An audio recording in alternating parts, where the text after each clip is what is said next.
At Indiana University, there's a lot of competition, and there are very few practice rooms. So I would stay in my practice room. I couldn't lose my room, right? And so I practiced, and I really wanted to prepare a bunch of repertoire, and my arm started to hurt.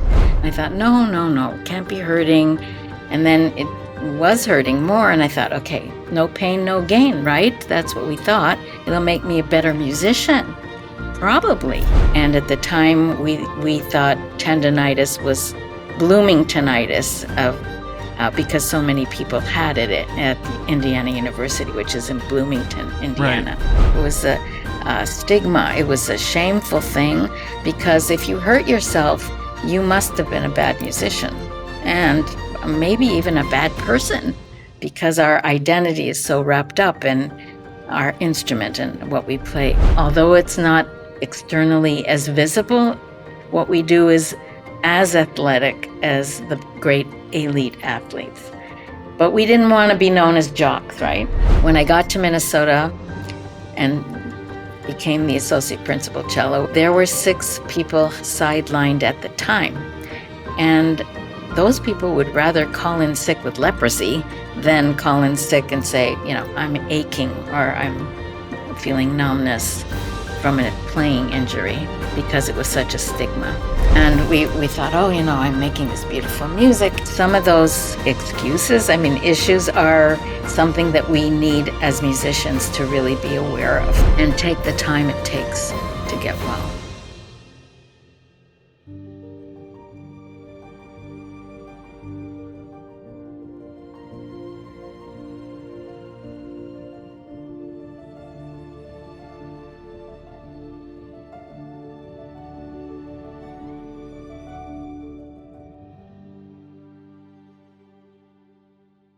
Welcome back to the show, everybody. Today's guest is somebody that I heard on another podcast, actually, The Bulletproof Musician by Dr. Noah Kageyama a while back. And I knew that after hearing her story and what she's been able to do for the injured musician community, I needed to get her on the show. And she is an accomplished author, as well as being having been the associate principal cellist in the Minnesota Orchestra for over 30 years.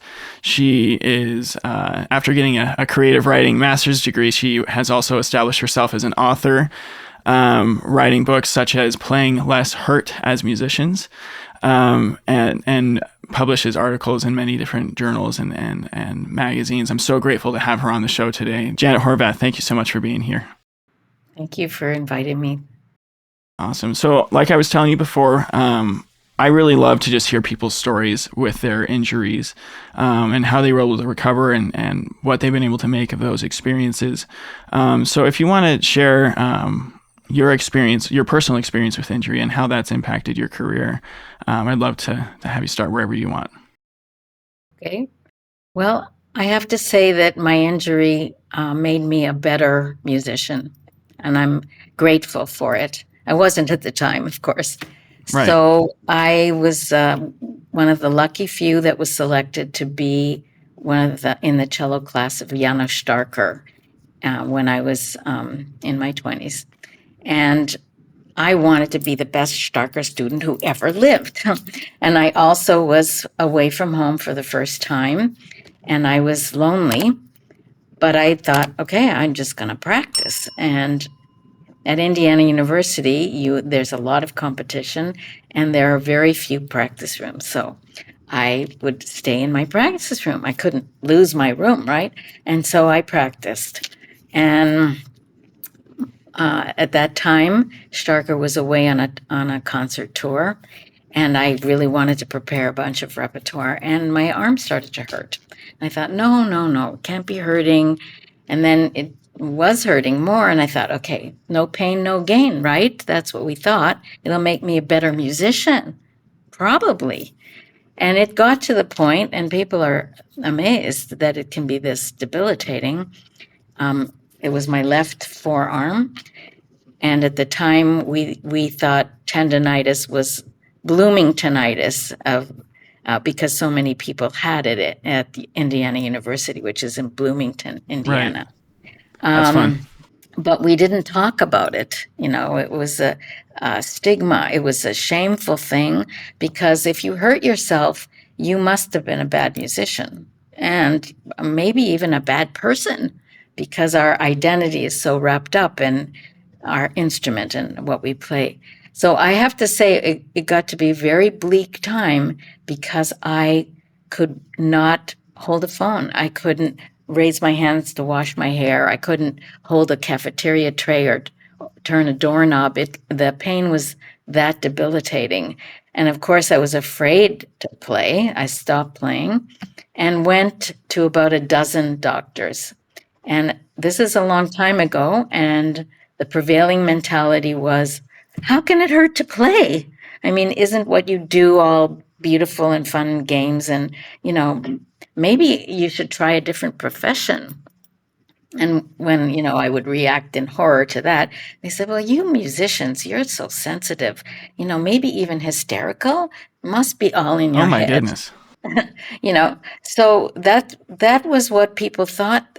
And I can't blame the doctors as much as I did then, because I know now that soft tissue injuries, which are the major number of injuries, are they're soft tissue injuries, and they don't show up on standard medical tests. So an X-ray won't show that you have an inflamed tendon or muscle. And so I thought my life was over. And in fact, it's really interesting when I think back to that time. I don't know what I did even, because I was so depressed. I withdrew. I didn't even pursue other interests, because I thought, this is the end. I'll never play again. And when Starker returned from his tour, I must say he hid his horror quite well. I don't know if he'd ever had somebody that was as injured as I was. I'm a small person. I have small hands. And to his credit, he started me right from the beginning, from scratch on open strings. And we learned how to play with tremendous ease and in neutral positions, natural positions. And I have to say that had I not had those lessons, I would be a different cellist today. So I understood how to use my body to its full advantage and make big sounds that 6'3" big guys can. I could play with ease. I could help other people, and learned how to teach others to watch what they're doing, and learn preventative strategies. And anytime I was near getting an injury again, I knew the danger signals. And that helped me become the professional that I became. So I feel grateful right now for that. Although I know that when you're going through it, you think, I'm never going to get through this. I'm never going to play again. I'm afraid to play again, because it'll bring on all this heartache and pain, physical pain. So that's my story. When I got to Minnesota and became the associate principal cello, which I was hysterically happy about. It's a wonderful orchestra, and it was a wonderful job. There were 6 people sidelined at the time, and those people would rather call in sick with leprosy than call in sick and say, I'm aching or I'm feeling numbness from a playing injury, because it was such a stigma. And so I decided, there are people out there that can help us, that know about musicians' issues, that know about the postures that are stressful. We have to do something to get out of the closet, like I did. And it kind of snowballed, and we ended up having the first Playing Less Hurt conference through the University of Minnesota. We had over 500 attendees, like from every state in the country, not only music aficionados and teachers and students and professionals, but also doctors. And it was really the first conversation between doctors and musicians and finding the jargon that works to explain to them what stresses we have and vice versa, So immediately following that, I had my phone ringing off the hook because people needed help and needed to talk to somebody that had been there. And so I wrote my book pretty much in self-defense, needing to have all the information in one place for musicians, but also in our own jargon that we could really grasp everything and the injuries that could happen and what to do and how to rehabilitate. Yeah, so that's the story. No, my goodness. There's so many things that are just so inspiring about that because, first of all, with my injury, like that pressure, that external pressure is kind of what pushed me. The no pain, no gain is exactly what was going through my head when I was pushing through pain, right? How have you helped musicians? Like, I feel like that's not an uncommon mentality to first have as a musician because we hear all, we see, especially in the athletic world, athletes that we look up to and stuff like that, that's their motto.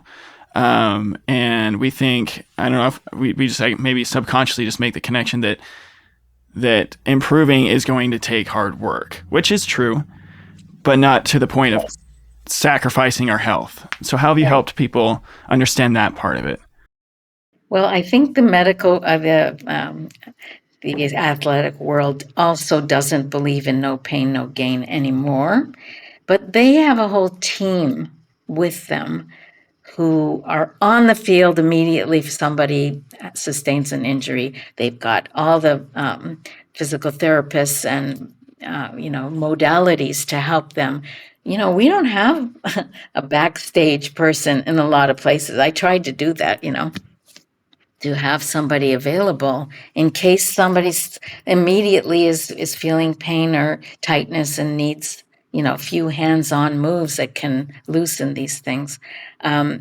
So we don't have that access to help, or we didn't, especially when I was a professional playing full-time.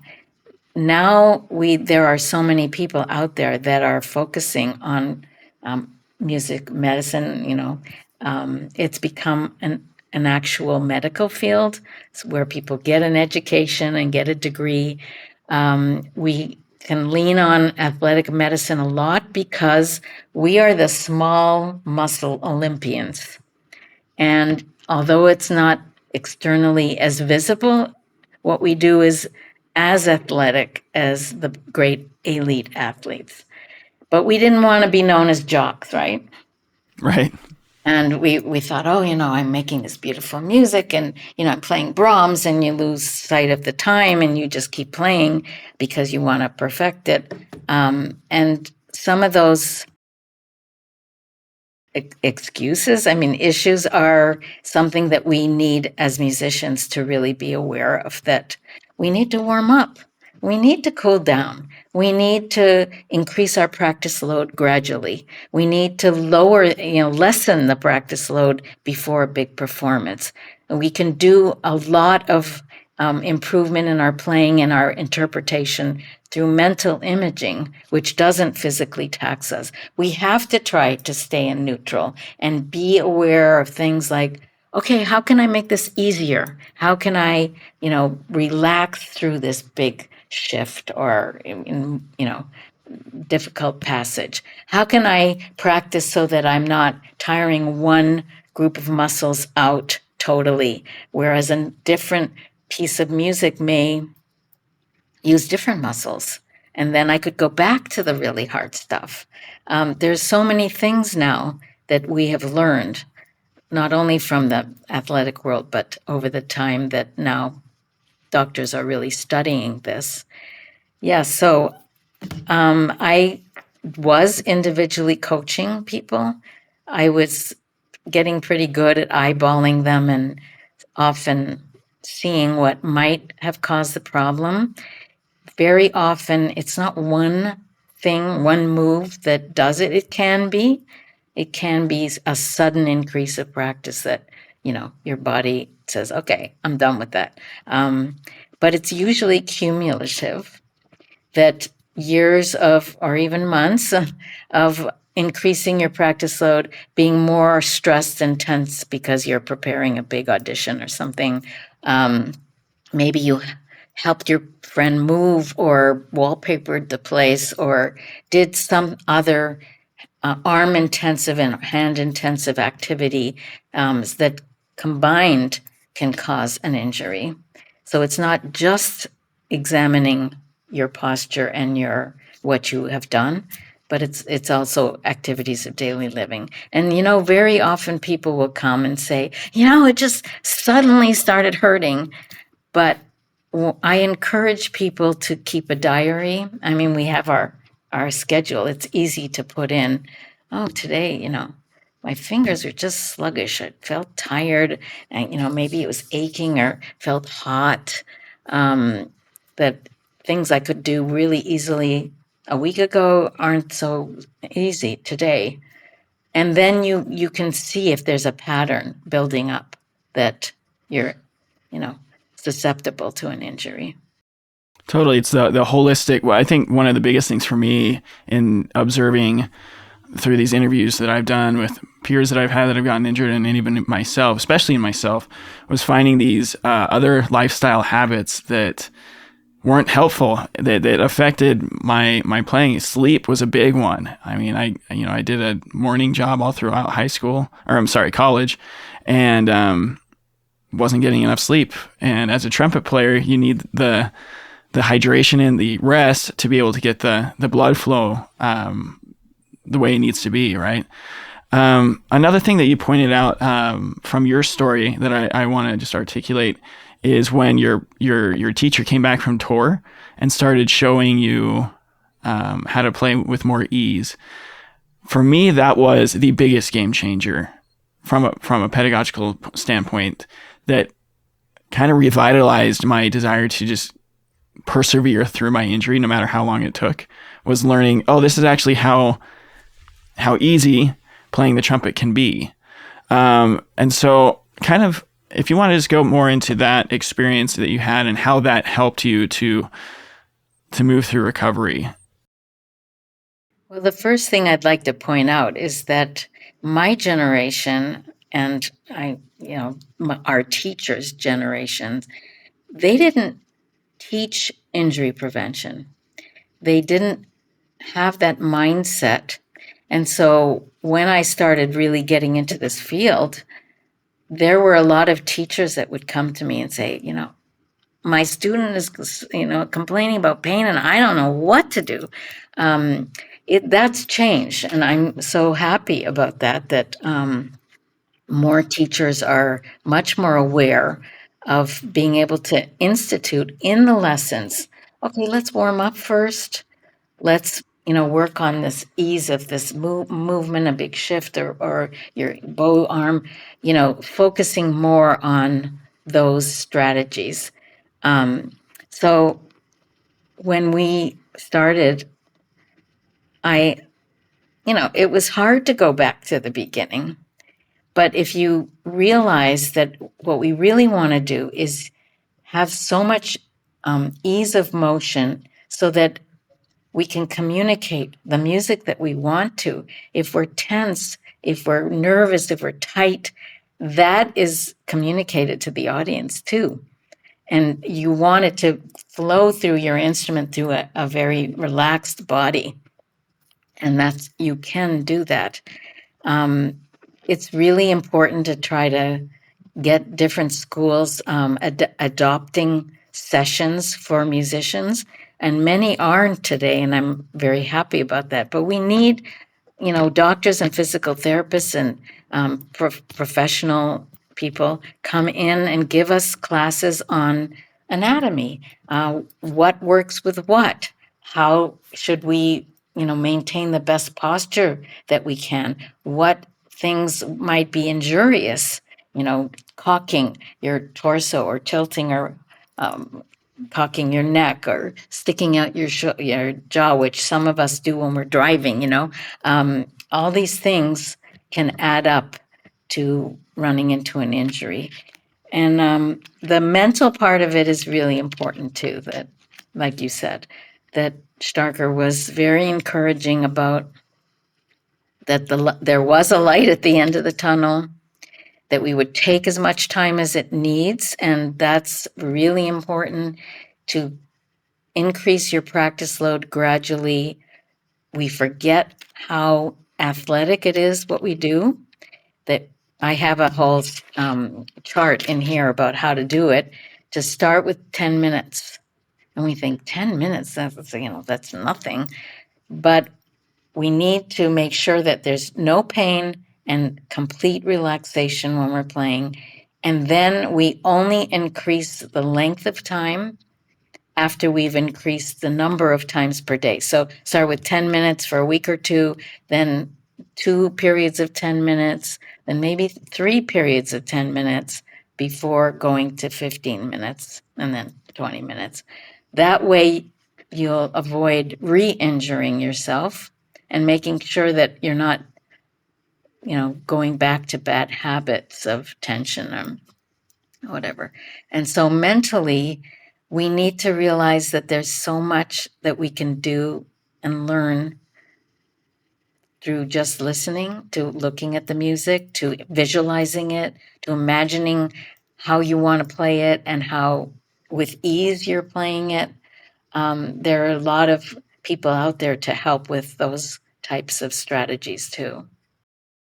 Yeah, and there's studies coming out now that's saying that like the mental rehearsal of a passage, just doing that for I think the study said 10 seconds, is about 10 to 20 times as effective as playing it through once more physically. Right. Which, I mean, if we're talking efficiency, you don't get more efficient than that, It's amazing. And, if we can somehow get over the nerves of, I got to play it until I'm walking out on the stage for the audition. And then I get out on stage and I'm too tired. You don't have to necessarily have that instrument in your hands to the very second you have to go out and perform. Hey guys, hope you're enjoying the show.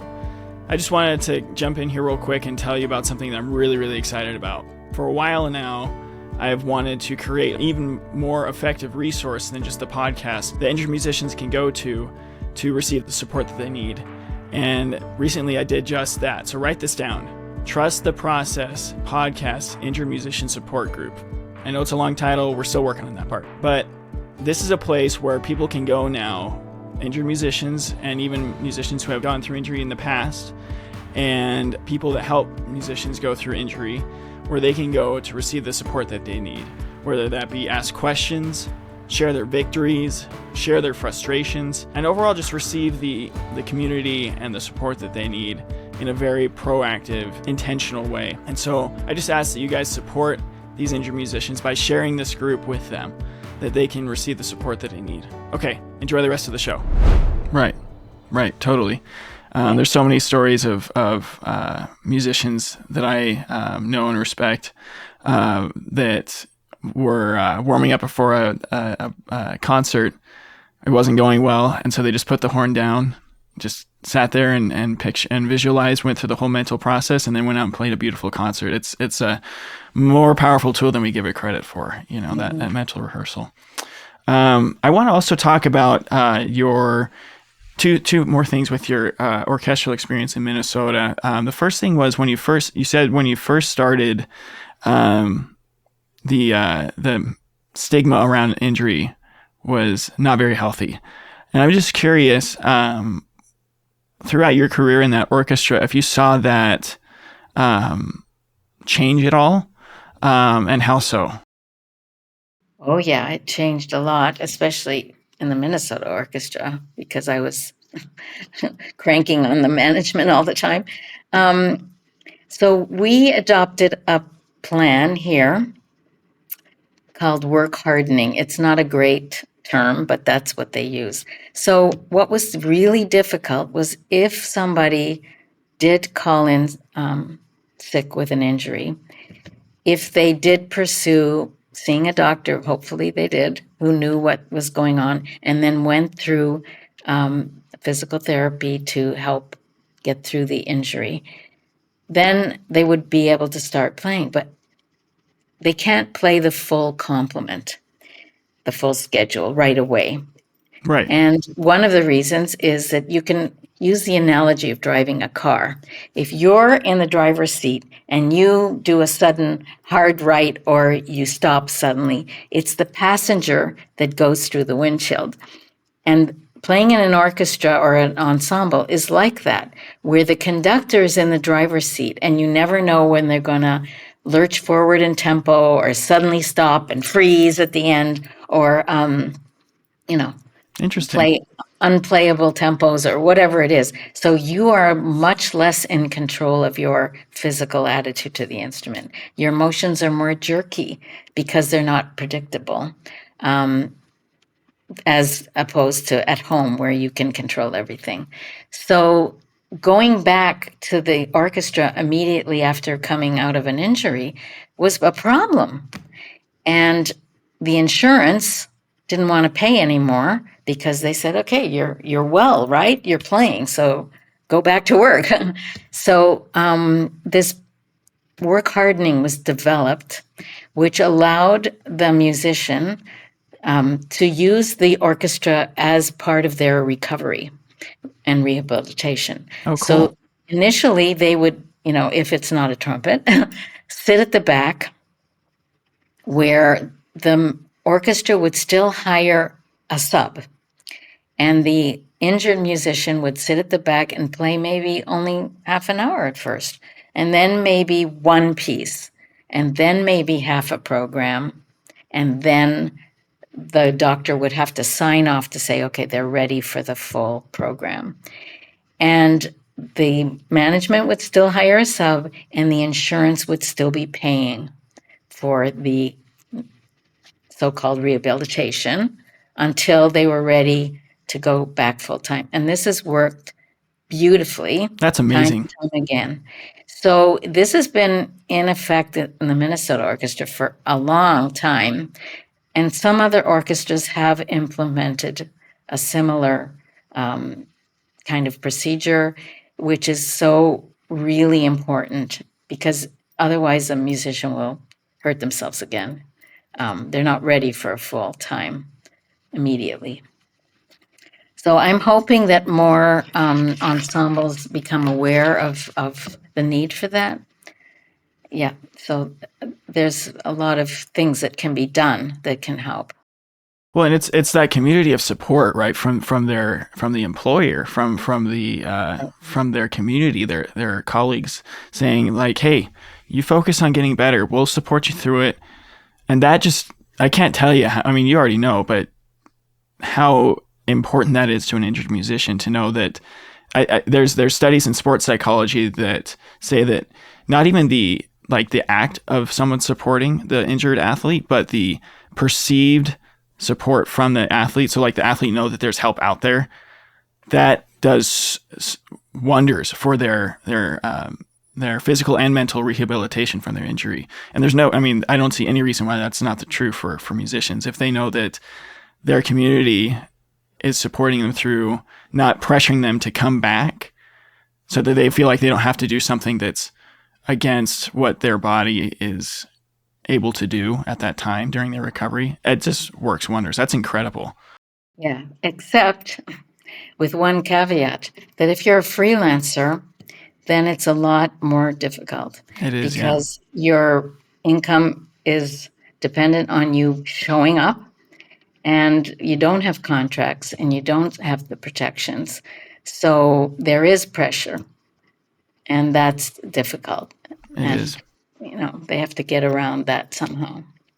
Because if you don't take the time that you need, and people sometimes used to run the other way, when they saw me coming, because they knew that I would say, you've got to take 3 months off, maybe 6 months.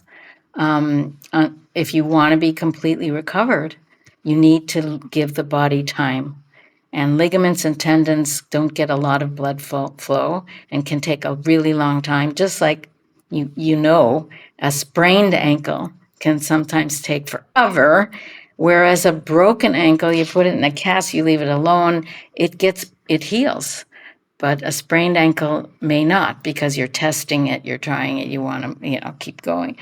So similarly with neck, arm, shoulder, and hand injuries.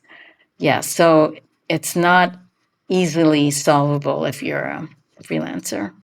Total. I mean, I've had freelancers on the show, and very, very well-known freelance musicians, and that's something that they talk about is like you can't, like, when you get injured, you can't afford to, or you feel like you can't afford to lose your spot on the scene, and I was in those interviews, I'm just thinking, like, there's got to be a way that we can help remedy that, in some way.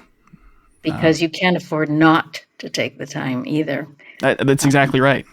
Yeah. I mean, I have friends who do shows, and that it's okay to have a sub do 1 or 2 or a week of shows. So maybe there's a way to, implement that kind of strategy of, having someone on call. Yeah. And then you don't lose your hierarchy there. Right. Well, Jen, I know we're kind of moving towards a close here, but I before we were on starting to record, you mentioned a lot about hearing health and your experience with hearing injury. And so if you want to just kind of speak to that a little bit and why that's so important to you now, especially in our culture today, I'd love to hear your comments on that. Well, this is a whole podcast in itself. It is very much so. Yeah. What people don't really realize is how toxically noisy our world is. So you go into a restaurant and the music is over the top and the conversation is screaming, and somehow people equate having a good time with the noise level in a sports arena, plus the traffic, the snow blowers, the leaf blowers, and then on stage, the decibel levels are very high. And the rule of thumb is that you shouldn't be exposed to more than 85 decibels in an 8-hour day. And it's important to know that decibels work logarithmically. So for every 3 decibel increase, you have to have the amount of time you can be exposed. And this is an OSHA rule, but I mean, it's on the side of being too cautious. We should be more cautious than this. So 88 decibels, you should only be exposed for 4 hours, and then 91, 2 hours, and then 94, 1 hour, and 97, 30 minutes, and 100, 15 minutes. Okay, so did you know that the warm up before a 10 o'clock rehearsal, when everybody's, trying out spots that are difficult and you're about to tune and everybody's wailing, that in itself is very often over 100 decibels. Oh, so wow. Theoretically, everybody should just go home at 10 o'clock, right? But then we have a double rehearsal on maybe some very huge contemporary piece, What people don't realize is how loud it is on stage. And it's not unusual to compare, I mean, I've got a chart here, to compare leaf blowers and sirens and all those stuff, those really loud things, to what a trumpet, sorry, no offense. None taken. And for example, hearing loss can begin at 85 decibels when you've been exposed 8 hours. Wow. A piano fortissimo can get up to 103. Damage can occur after 94 decibels and higher. Oboe, trombone, of course, flute, piccolo, especially. Symphony music at its peak can reach 120 to 137 decibels, and orchestra pits are louder than that. And then add to that that oftentimes it will play a Broadway show, and there's amplification too.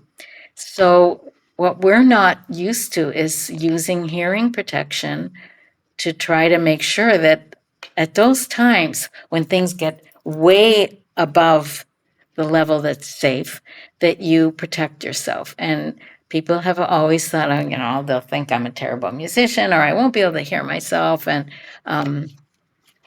it's the really tricky thing is that one can sustain injuries that are not included with hearing loss.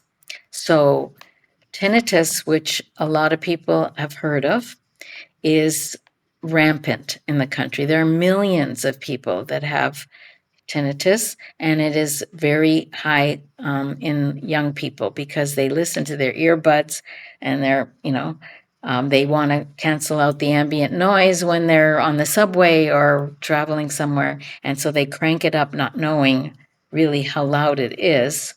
And because it's so close to the eardrum, can really very quickly sustain injuries. Tinnitus is that ringing in the ears. That's what they say it is, but it can also be chirping. It can be one tone in one ear that's constant, or it can be a different tone in the other ear. That's kind of drives you nuts. But it can also be as loud as a jet plane in your head, roaring. Whoa. And of course, you hear it the most when you're trying to sleep, when it's quiet inside. And there are people that have wanted to, drive into a tree. I mean, jump off the nearest bridge because of the horrible noise that's in their head that other people can't hear. It's really the brain rattling, and there is no cure except for masking devices, white noise that can, kind of cancel out that sound in your head. You have to work on not paying attention to it, which is very, very difficult. So it's an injury that's very hard to live with. You can learn to live with it, and you can learn to lower your stress and lower some things, salt, and your exposure, of course, and then it can be ameliorated, but it's always there. So hyperacusis is the other noise-induced hearing injury. There are 3 or 4 of them. Hyperacusis is kind of the opposite, where all your tolerance to any sound has broken down. And it's a brain thing also. So your brain thinks that that any sound is on high, including, well, in my case, when I sustained this injury, my own voice hurt me. And unlike tinnitus, which is psychologically painful but not physically painful, hyperacusis is. It's like a knife pirouetting in your ear. It radiates in your face, your tongue, your teeth, your jaw, down your neck, in your head. It would vibrate inside a really disturbing way if I even went like this on my cheek or brushed my hair, or my husband couldn't kiss me on the cheek. It's a devastating injury because even microwave beeps, even things that aren't loud to most people, seem very loud. Dishes clattering, children laughing, women's laughter, a number of things that aren't loud necessarily. So again, it's not something that's easily curable because hearing injuries are permanent, unlike injuries for a physical injury. But like the physical injuries, it's cumulative.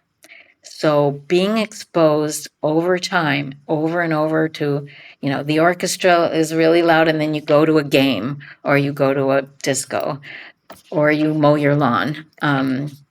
So breaks from sound are really important, just like breaks from playing. And I was very lucky.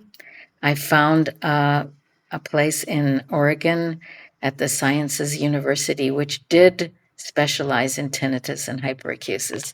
And they had developed a really complicated computer program that was able to turn down sound through hearing aids.